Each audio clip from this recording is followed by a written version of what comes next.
I'm a third-year law student in the E-IPER program, getting my master's. I've been passionate about environmental issues since I was a very little girl. Originally, that led me to work in the sciences, in ecological biology. And once I decided I wanted to sort of fight for information instead of being the academic providing that information, I kind of transferred over to environmental law, where I focus primarily on public interest, environmental litigation, and policy. And that's kind of framed my question today. So the question I'm asking for this capstone is, how are competing interpretations of the Clean Air Act impacting our ability to meaningfully regulate and reduce greenhouse gas emissions from aviation?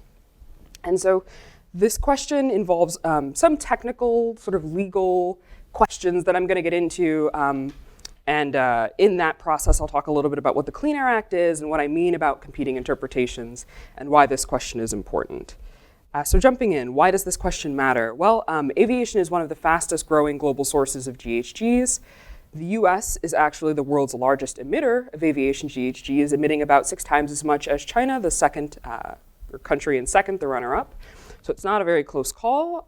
Aviation emissions are largely excluded from the Paris Agreement, and the US's first attempt to directly regulate aviation greenhouse gas emissions was very recent and actually spurred an ongoing multi-state battle over the proper interpretation of the Clean Air Act in this sphere. And so getting into the options we have available to address this issue of aviation GHGs, in the United States, what we really have is the Clean Air Act. It's this large law that empowers the federal government to compel industry to reduce emissions of air pollutants. The Supreme Court concluded in a battle over the proper interpretation of the term air pollutant that the Clean Air Act should indeed apply to greenhouse gas emissions. And so now, Section 231, the aircraft section of the Clean Air Act, can be used to regulate greenhouse gas emissions from aircraft. But what does that really look like? We're now in a place where the EPA can use Section 231, the statute, as authority to pass what are known as rules. Sometimes people just call them regulations. And rules really determine what we do with Section 231. It's what should it look like? Who are we going to regulate? What are we going to regulate? How and when are we going to regulate it? So these are critical problems that the EPA is going to determine with its interpretation of Section 231 in a rule. So the EPA made its attempt at an interpretation, and unfortunately, what ended up happening was what people refer to widely as a very ineffective rule from the EPA for aviation greenhouse gas emissions.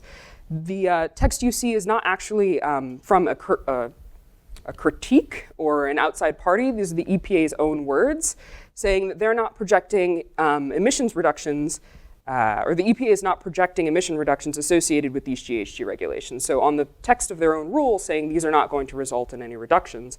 And so what ended up happening was a bunch of states, NGOs, research groups, of which California is a part, actually sued and said a lot of things, but were quite upset and said, well, a casual reader of this rule would have no idea that the EPA actually recognized that greenhouse gas pollution was causing a global climate crisis.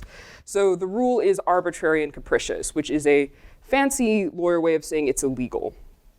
But what does illegal actually look like? Well, when you look at Section 231 of the Clean Air Act, which I'm not going to make you do, and you look at all of the legal documents that have been filed and you read the complaints, what it really boils down to is 2 main debates over how we're going to interpret Clean Air Act. And one is technological feasibility. So in broad terms, when the EPA passes an emissions rule, the law says that has to be technologically feasible. It can't be crazy or fantastical. And there are 2 ways you can interpret the term technologically feasible, and that can be technology forcing, saying the government can require us to move towards a place that's not widely commercially a reality, but is likely possible and cost effective. Think our EV mandates. Clearly we aren't all driving EVs, but a lot of governments have said by 2035, by 2050, you have to be doing this. The other interpretation is that it should stay technology following. So whatever is widely commercially available, whatever is proven, we know it works, that's what the government should really stick to in terms of deciding where its mandates are going to lie. The other big debate comes around what endangerment findings do. So once the government has admitted formally that greenhouse gas emissions are a threat to public health, which the EPA has done, do their rules have to reduce those pollutants that they identify, or do they just have to regulate them? And those are two very different things. Reduce obviously means bring down, and regulate means we've addressed it, we've thought about it, but we're gonna let things stand as they are. So this really fed into my question as a law student. I'm gonna look into how did Congress intend these terms to be interpreted when it wrote the Clean Air Act and amended it? And so that's what we call a legislative history study. This is a formal kind of legal research into basically the documents that Congress makes when it's passing a bill and amending a bill that helps us sort of uncover what Congress wanted us to interpret these terms like. In my research, I'm of course focusing on the terms that I presented to you, and I am further focusing on committee reports and congressional debates, which are the most persuasive types of documents to judges. Because there are plenty of kinds of documents, but they really prefer some over the other, or some over others. My deliverable is a white paper for legal professionals involved in the debate, indirectly as academics or directly through litigation, which includes Stanford's Environmental Law Clinic, if you didn't know that, a bunch of state AGs, including California, and NGOs that I've worked for in the past and will be in the future. And this is happening in concert with a collaboration grant I'm doing with Wikiyota, exploring the exact same issue, but with expert interviews into, from lawyers and other groups and industry groups and things like that. So the theory of change embedded in this is essentially that greenhouse gas emissions are needed at a rate faster than what we're gonna get in a regulatory vacuum. The current EPA approach is being used to entrench inaction. It was passed under Trump, but it's being defended under Biden, so it's a bipartisan issue. And legislative history can be used as evidence in this fight over competing interpretations. Always has been. So some of my results. Lots of legal documentation, but I'm going to show you some highlights about what I might point to in a legal report. So here's an example of what one might call support for the technology forcing interpretation from a committee report in 1970. This says, the secretary would be provided flexibility to act to abate emissions from new and existing aircraft. The secretary is expected to press for the development and application of improved technology rather than be limited by that which exists. In other words, standards should be a function of the degree of control required, not the degree of technology available today. So California State AG might point to this and say technology forcing is what Congress intended. Another example of the overall purpose of the Clean Air Act and more support for the technology forcing definition that I managed to find was this text from a congressional debate saying, "We have fallen behind in the fight for clean air. We must go further. Considerations of technology and economic feasibility, while important in helping to develop plans for achieving goals of air quality, should not be used to mitigate against protection of the public health and welfare." That wording, Mr. President, very dramatic, has been on the books of this committee for 3 years for all to read. Contrary to this intent, these considerations have been used as arguments to compromise the public health. Therefore, the committee has made explicit in this bill what is implicit to standards designed to protect our health. And that concept and philosophy are behind every page of the proposed legislation. Unfortunately, nothing remains explicit in the law for very long because someone will always fight over it, but this is, again, one thing someone might point to in a courtroom as support for a technology forcing stance. And one final readout of my results, interesting thing I found is that the documents do seem to distinguish between controlling and reducing pollutants. So when you're gonna make an argument about what the rule has to do, I found some text that says things like this, like the House bill provides for the establishment of standards for fuels for the purpose of controlling or reducing aircraft emissions. The conference substitute follows the House bill. The conference substitute is the dominant bill that goes forward after they've finished debating. And so if you were going to argue that rules have to reduce, then what do you really do about this distinguishing between the two terms, saying it can control or reduce? You can fight over what control means, but it might be hard to say that control and reduce are the same thing with that or in there, just some sort of grammatical courtroom battle stuff. All right, so the limitations of this, you can already guess. I focused on a subset of available information, largely the 1970 and 1977 amendments when Section 231 was introduced. And the other one is that I'm coming at this from the perspective of a law student, which means it's adversarial. I'm looking at how do you win this case, not like objective scientific mindset that we're kind of used to seeing. So it would be very interesting to do the exact same exercise, wondering what opposing counsel would point to as a counter, which they will, because they've got lawyers. So that's the main limitation. All right, thank you guys. Any questions?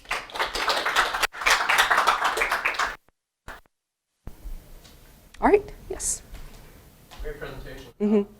Would love to hear a little bit about how this fits in with international frameworks. Or see a sort of reduced emissions for aviation internationally.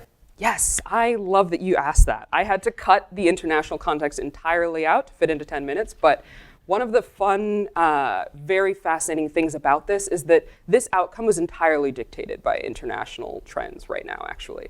Because the EPA is saying that this is a rule under the Clean Air Act, which is purely domestic. But if you actually read the text of the rule, as well as Biden's justification for why they're keeping this, is because the International Civil Aviation Organization, ICAO, I might be saying that wrong, the multilateral body in charge of regulating or trying to put out standards for aviation, their CO2 emissions rule was actually very, I guess it's biased of me to say unambitious, but it didn't actually result in a lot of reduction of GHGs when you sort of consult researchers in that space. And the EPA adopted wholeheartedly, without any alteration, ICAO standards, which it doesn't have to do under domestic law. It retains its own authority to make standards more stringent if it would like. It simply can't go beneath the ICAO standards. But one of Biden's primary justifications for doing this was, well, if we diverge from what ICAO recommends, even if that achieves nothing in the domestic space, we're going to lose, what's the right word for it? Diplomatic relations, like our negotiating power will be compromised the next time we sit down at the ICAO table. And I promise, next time we sit down at the ICAO table, we're going to get those stringent standards that we really want, you know? And so a lot of the state's argument is actually that it's illegal under the Clean Air Act writ large to substitute the ICAO standards for the Clean Air Act process, which I won't bore you with, but there's a lot of procedural requirements and factors that the EPA is obligated to consider that arguably, if you're just adopting whatever this multilateral body says, that could be valid. But in this instance, they're saying you've essentially abdicated your role as the United States Environmental Protective Agency. So yeah, no time for that, but I'm glad you asked about it. We have a related question from Sabrina online. Okay. What is the scope of Section 231's application? Does it apply only to planes owned by U.S. airlines or to any planes that fly in and out of the U.S., or how is it regulated? Yeah, so that's a complicated one. I would say it's the latter, but that answer is really up in the air. It's a lot of the reason why the Paris Accords kind of punted aviation to a different body to begin with, because there is this question of like, you know, are we going to regulate on the basis of who owns the plane, or are we going to regulate on the basis of who's flying in and out? But I will say that I think the reality of it is that it's going to be regulated on who's flying in and out. I think the EU has actually taken a pretty strong stance on this recently, although don't quote me on this, where if you are flying into their airports, you're going to be subject to their carbon emissions rules. So I think the US has similar authority, but the scope of Section 231 is certainly includes all US manufacturers, and it includes people in US airspace using US airports, but it's a very complicated question for sure. Yeah, one more? If we have time, sorry. Okay, yeah. One more, sorry. Slightly different. So you talked a little bit about technological feasibility. Something I've spent a ton of time on. Like more than half of aviation emissions we could easily abate today with today's planes. They're from contrails. And that's like no problem at all. Yeah. The planes we have, the fuel we have, and so on. But no one's doing it because there's no regulation around contrails. Everyone cares about CO2. Yeah, yeah. I'm curious, like, how does that fit into the legal or regulatory framework? Yeah. With, like, non-CO2 emissions? Yeah, absolutely. So ironically, non-CO2 emissions are actually easier to regulate under the Clean Air Act than anything else. As I mentioned earlier, I mentioned it quickly, but the Clean Air Act was, when it was written, it was back in the 70s. Arguably, we knew about greenhouse gas emissions, but they said, we're going to regulate air pollutants. And they kind of had in mind things like particulates and smog and mercury. Like, they had very traditional ideas of what an air pollutant was. And it was our Supreme Court who said, actually, it's a viable interpretation to say that those senators meant greenhouse gas emissions to count in this broad definition of air pollutant. And that's, you know, legally fragile. Another case could go another way, especially as the Supreme Court shifts. Congress just recently, I think, shored that up in the Inflation Reduction Act. But the Clean Air Act, you're actually on stabler legal footing regulating things that are not carbon. So contrails would be, in my opinion, easier to do, but I don't think we've done it, and I would agree it would be an easy step to take. All right, cool.